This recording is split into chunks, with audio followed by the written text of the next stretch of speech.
Alright, so today I want to give you some insight into ball python hatchlings. Let me tell you, when it comes to snakes, I would say the hatchlings are probably the most unpredictable. I've probably been bit the most from ball python hatchlings than any other snake, and a lot of times it doesn't really hurt, but sometimes it can be a little bit unnerving getting bit so many times from the hatchlings and not really being able to predict their behavior. So in this video, what I'm going to do is I'm going to kind of show you some of the hatchlings that I have, some of the behavior that we're noticing, and really what to watch out for when handling hatchlings. Alright, so the first thing you can look for, especially if you have a rack system like this, I was just quickly going through some of my hatchlings, and if you slide open a tub and you see a hatchling kind of balled up right in the front of the tub, usually what that means is that they went to the bathroom in the back of the tub, and then to escape the mess, they come up to the front. So if you actually look in the back over here, sure enough, this one needs to be spot cleaned, and it's pretty easy just going through the tubs. You can pull them open real quick and you can easily see which one needs to be spot cleaned. So the way I actually spot clean is I just use a paper towel and some dilute F10. I use like 10 mils of F10 per squirt bottle, works pretty good. And then I just spray it on here, and then I just go in and just remove the mess and kind of clean out. That's the way I do it. And I like to pull the whole tub on these hatchlings. It's really easy just to go in and spot clean. And anymore, it's like, it always seems like, you know, monitoring how much humidity is in the substrate and making sure they have clean water kind of has been getting away from me lately. So what I've been doing, every 2 to 3 days, I go through every single tub and check on the substrate and the water, and then make sure that they're all clean and everything. So this one, you can definitely tell this ball python is kind of in a really docile mode, not really kind of an aggressive mode. So it's really easy to pick up this hatchling and move it right over here. After you clean it and dry it, you can put it right back to where it was in the back of the tub. So when I'm going through and spot cleaning, what I really want to see when I open the tubs is I want to see really clean water, clean substrate that's nice and fresh and clean, and I also want to see the snake all the way in the back. They're usually kind of hanging out on the hot spot. That means it doesn't need to be spot clean. This snake is perfectly happy. So I went in to spot clean this snake, and this snake started hissing at me, and I'd say ball python hatchlings, they typically will hiss at you maybe 50% of the time, especially with snakes that aren't used to being handled. And if I can pick this up and you can kind of listen to it, let's show you what it sounds like.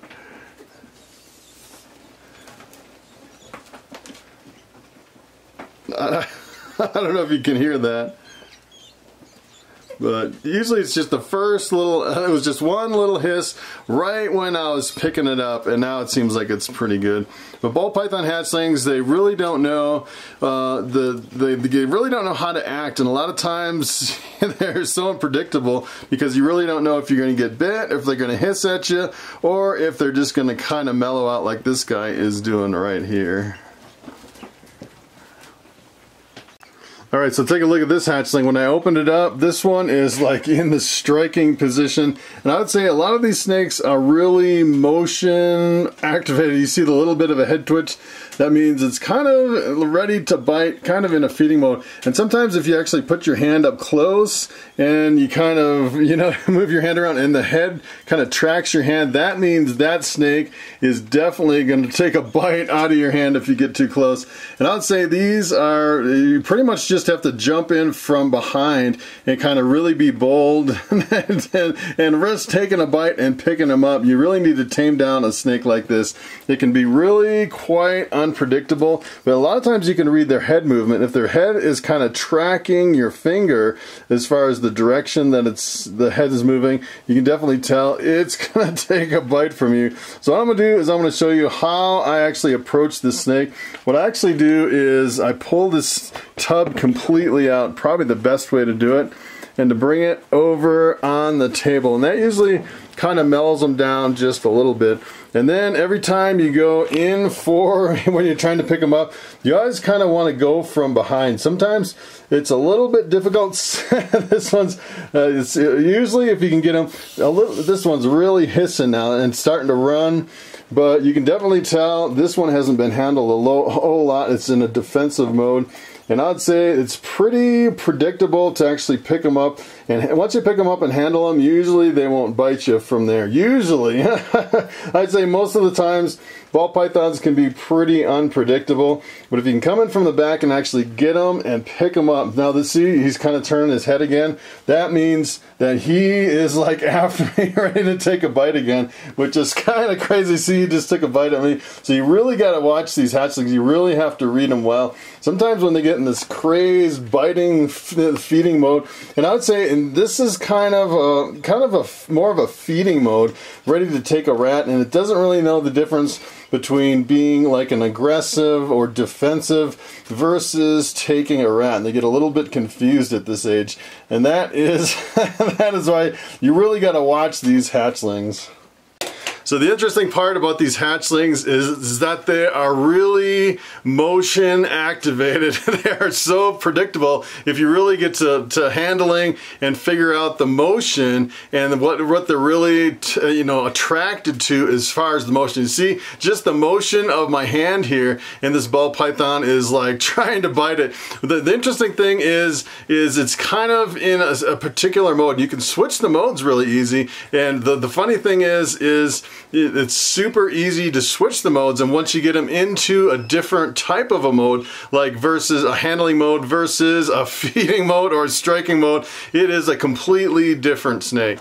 So take a look at this. If I actually took this snake and kind of handled it to where I came from the back, see, hopefully the snake won't bite me, but if I can actually come from the back and kind of get it to where I can get out of its field of view. So let's see if I can actually tame this snake. See if I can charm this snake by reading basically the mode of a ball python hatchling. So what you have to do, I found a lot of times it's really beneficial to actually go up underneath the head and then kind of get the head right on your fingers like this, which is kind of snaps them out of that crazy aggressive feeding mode, which is kind of interesting. It almost always works with all my hatchlings if I come under, and then if I just hold them kind of like this and then kind of tuck their head under. So now take a look at this.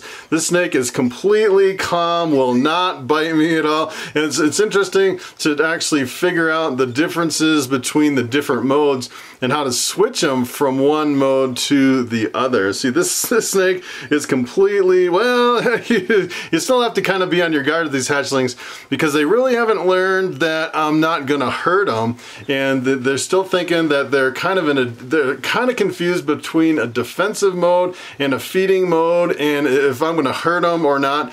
And you can see just a matter of just a little bit of time, just kind of handling this ball python hatchling, it turns from a terror into a sweetheart. And what you really need to do is you just need to handle these snakes for a little bit longer. A lot of these snakes you get from breeders, especially on a scale like I am, where I have, over 100 hatchlings. I don't really have the time to handle them all, and it really doesn't take a whole lot of time to really calm down a ball python hatchling. It's pretty amazing the different modes that they go through. But see, he's kind of cocking his head right there again. If I was actually to go back and kind of move my hands, see, he'd take a strike. So it really depends on the angle and kind of the reading the snake to see what kind of a mode the snake is in. See, the ball python hatchlings are totally unpredictable, and I'd say you can read them to a certain extent, but a lot of times they can definitely surprise you.